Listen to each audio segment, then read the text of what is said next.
요한계시록은 교회의 완성을 제시한다. 이러한 제목으로 같이 은혜를 나누겠습니다. 요한계시록 5장 1절 내가 보매 보좌에 앉으신 이의 오른손에 두루마리가 있으니 안팎으로 서고 7인으로 봉하였으며 이 책에서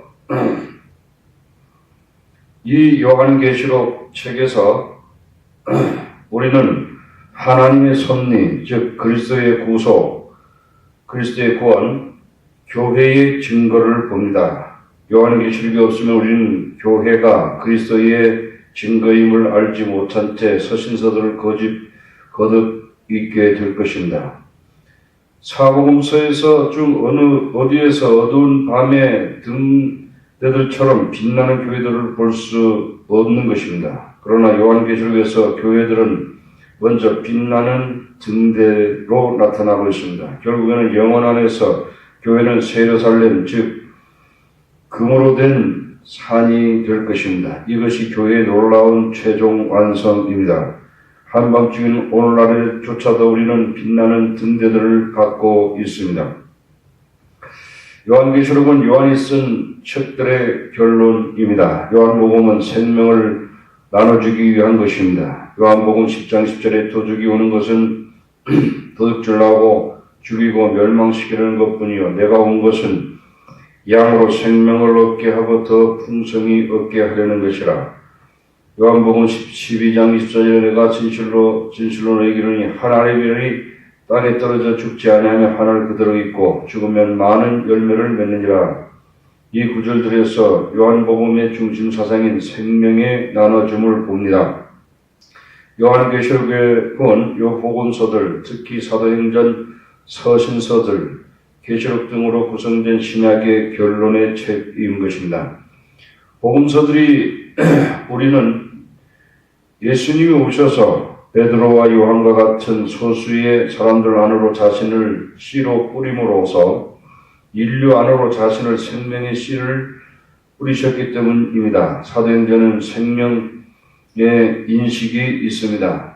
성경의 마지막 책인 요한계시록은 신성한 계시, 전체 즉 온 성경의 결론이요 완성이며 최종 완성인 책입니다. 성경에는 그러한 결론이 필요한 것입니다. 예를 들어 창세기에서는 뱀의 씨가 있고 계시록에는 뱀의 수학이 있습니다. 또한 창세기에서는 신성한 계시가 있고 뒤에 있는 책들에는 신성한 계시의 발전이 있으며 계시록에는 신성한 계시의 수학이 있습니다.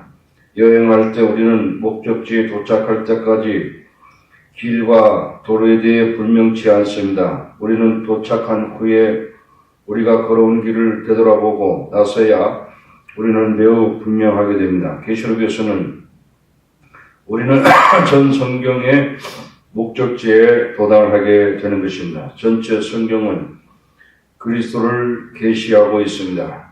성경의 결론이요 완성이며 최종 완성으로서 계시록은 특히 예수 그리스도의 계시인 것입니다.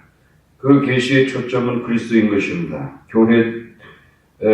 교회들 한가운데서 사랑으로 예수님께서 돌보시고 교회들을 심판하시는 태도를 취하시는 그분에 대한 이상, 즉 계시록 1장 13절에 촛대사의 인자 같은 이가 발에 끌리는 옷을 입고 가슴에 금띠를 띠고 그 머리와 털이 희가 흰 양털 같고 눈 같으며 그의 눈으로 불꽃 같고 그의 발은 불에 단련한 빛난 주석 같고 그의 음성은 많은 물소리와 같으며 그의 오른손에 7뿔이 있고 그의 입에서 좌우에 날선 검이 나오고 그 얼굴은 해가 힘있게 비치는 것 같더라. 하나님의 보좌와 내 생물로 한가운데서 그리고 우주의 24장로들 한가운데 있는 사자여 어린 양으로서 하나님이 우주적인 7인을 떼시는 그분에 대한 이상, 계시록 5장 1절에서 6장 1절까지 땅을 소유하기 위해서 하늘로부터 내려오시는 힘센 다른 천사이신 그분에 대한 이상. 계시록 18장 1절에 이 일 후에 다른 천사가 하늘에서 내려오는 것을 보니 큰 권세를 가졌는데 그의 영광으로 땅이 환하여지더라. 등과 같은 그리스도의 몇 가지 방면들을 계시록에서와 같이 밝혀진 적이 다른 책에서는 없는 것입니다. 또한 요한계시록은 계시된 그리스도와 교회를 제시하고 있습니다. 요한계시록 1장의 등대, 요한계시록 7장에 있는 큰 무리에 구속받은 자들, 12장에 산의 아이를 뵌 빛나는 여인, 14장에 요한계시록 14장에 있는 처음 익은 열매와 함께한 수확, 그리고 계시록 15장에 있는 유리바다 위에 이기는 자들, 19장에 요한계시록 19장에 있는 혼인을 위해 예비된 신부와 그리스도의 싸우는 군대, 그리고 21장과 22장에 있는 새 예루살렘 등은 모두 예수님을 증거하는 것들입니다. 하나님이 섭리에서 첫 번째 부류의 항목들은 7인입니다. 인이란 일반 사람들에게 공개되지 않는 봉해지고 감춰진 것을 가리킵니다. 인이란 사람들에게 공개되지 않고 봉해진 감춰진 것을 가리키고 있습니다. 처음 네 인은 그리스도의 승천 후 이 시대 끝까지의 세계 역사를 다루고 있습니다. 계시록 6장 1절에 내가 보매 어린 양이 7인 중에 하나를 떼시는데 그때 내가 들으니 내 생물 중에 하나가 우레소리같이 말하되 오라 하기로 이에 내가 보니 흰 말이 있는데 그 찬자가 활을 가졌고 면류관을 갖고 나아가서 이기고 또 이기려고 하더라. 둘째 인을 떼실 때에 내가 들으니 둘째 생물이 말하되 오라 하니 이에 다른 붉은 말이 나오더라. 그 찬자가 허락을 받아 땅에서 화평을 제하여 버리고 서로 죽이게 하고 큰 칼을 받았더라. 셋째 인을 떼실 때에 내가 들으니 셋째 생물이 말하되 오라 하기로 내가 보니 검은 말이 나오는데 그 찬자가 손에 저울을 가졌더라. 이 역사는 간략하지만 이 네 인들 안에는 포괄적으로 취급되고 있습니다. 이런 인들이 개봉과 함께 네 필의 말을 보는데 각각 말을 탄 자가 있습니다. 첫 번째 말을 탄 자는 복음 전파요. 두 번째 말 탄 자는 전쟁이고, 세 번째 말을 탄 자는 기근이고, 네 번째 말을 탄 자는 사망입니다. 그러므로 이 처음 네 가지 안에서 우리는 복음과 전쟁과 기근과 사망을 갖고 있습니다. 이것은 실상 21세기 동안의 상황이었음을 깨달을 것입니다. 그리스도 승천 이래 복음이 전파되어 왔습니다. 계속해서 복음이 전파되어 왔습니다. 수세기에 걸쳐 복음 전파와 함께 전쟁이 있어 왔습니다. 로마 제국이 서기 70년에 예루살렘을 멸망시키려고 군대를 파견한 이래로 세기가 거듭될수록 전쟁이 격화되어 왔습니다. 20세기 초에 1차 대전이 있었고 그에 이어 2차 세계대전이 있었습니다. 전쟁은 늘 기근을 야기시키고 사망을 초래했습니다. 이 네 필의 말은 처음 네 가지 인의 내용입니다. 다섯 번째 인은 순교한 성도들이 부르짖음을 다루고 있습니다. 계시록 6장 9절에 다섯째 인을 떼실 때 내가 보니 하나님의 말씀과 그들이 가진 증거로 말미암아 죽임을 당한 영혼들이 제단 아래에 있어 큰 소리로 불러 이르되 거룩하고 참되신 대주제여 땅에 거하는 자들을 심판하여 우리 피를 갚아주지 아니하시기를 어느 때까지 하시려 하나이까 하니 각각 그들에게 흰 두루마기를 주시며 이르되 아직 잠시 동안 쉬되 그들의 동무종들과 형제들로 자기처럼 죽임을 당하여 그 수가 차기까지 하라 하시더라. 이것은 이 시대 끝무렵에 대환란의 시작에 압박하여 발생할 것입니다. 수세기에 걸친 복음 전파로 인해 많은 성도들이 순교를 당하였습니다. 이 시대 끝무렵에 이 순교한 성도들이 원수를 갚아달라고 하나님께 부르짖을 것입니다. 대환란의 때가 임박하여 발생할 여섯 번째 이는 땅과 하늘의 흔들림을 다루고 있습니다. 계시록 6장 12절에 내가 보니 여섯째 인을 뗐을 때에 큰 지진이 나며 해가 검은 철로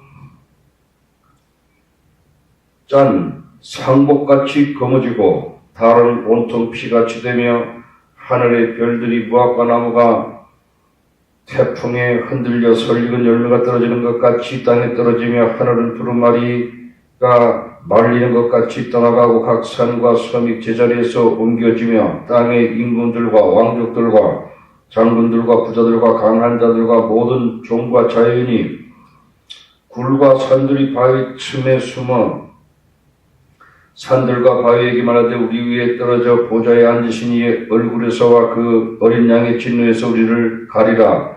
그들의 진노의 큰 날에 이르렀으니 누가 능히 서리요 하더라. 여섯째 인을 개봉할 때 땅의 거민들에게 경고가 될 큰 진이 있을 것이라.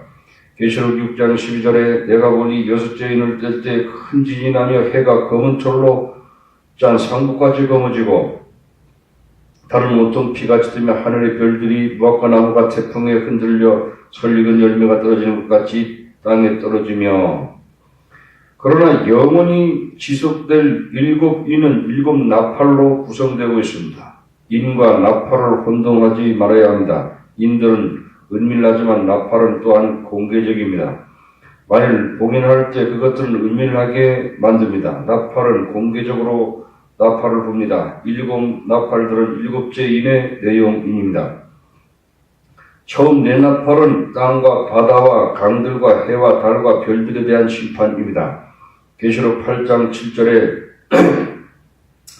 첫째 천사가 나팔을 불니 피 섞인 우박과 불이 나와서 땅에 쏟아지며 땅의 3분의 1이 타버리고 수목의 3분의 1도 타버리고 각종 푸른 풀도 다 타버리더라. 둘째 천사가 나팔을 불니 불 붙는 큰 산과 같은 것이 바다에 던져지며 바다의 3분의 1이 피가 되고 바다 가운데 생명 가진 피조물들이 3분의 1이 죽고 배들이 3분의 1이 깨지더라. 셋째 천사가 나팔을 부니 횃불같이 타는 큰 별이 하늘에서 떨어지고 강들의 3분의 1과 여러 물샘에 떨어지니 이 별들 이름은 쓴쑥이라. 물의 3분의 1이 쓴쑥이 되며 그 물이 쓴물이 되므로 많은 사람이 죽더라. 넷째 천사가 나팔을 부니 해 3분의 1과 달 3분의 1과 별들의 3분의 1이 타격을 받아 그 3분의 1이 어두워지니 낮 3분의 1은 비추임이 없고 밤도 그러하더라. 처음 네 나팔은 안에 있는 심판의 결과로 땅은 더 이상 사람이 살기에 적합한 곳이 못 될 것입니다. 다섯째 나팔은 사람들이 대한 심판인데 첫째 화로서 대환란의 시작이 될 것입니다. 사람들에 대한 추가적인 심판은 둘째 화인 여섯째 나팔을 대환란의 일부인 것입니다. 계시록 9장 12절로 21절입니다. 첫째 화는 지나가서나 보라 아직도 이후에 화 둘이 이르리다. 여섯째 천사가 나팔을 불매 내가 들으니 하나님 앞 금제단 네 뿔에서 한 음성이 나서 나팔을 가진 여섯 천사에게 말하기를 큰 강 의로다에 결박된 네 천사를 놓아주라 하며 네 천사가 놓였으니 그들은 그 연월 시에 이르러 사람 3분의 1을 죽이기로 준비된 자들이라. 마병대의 수는 2만만이니 내가 그들의 수를 들으노라. 이 같은 환상 가운데 그 말들과 그 위에 탄 자들을 보니 불빛과 자줏빛과 유황빛 호심경이 있고 또 말들의 머리는 사자머리 같고 그 입에서 불과 연기와 유황이 나오더라. 아멘.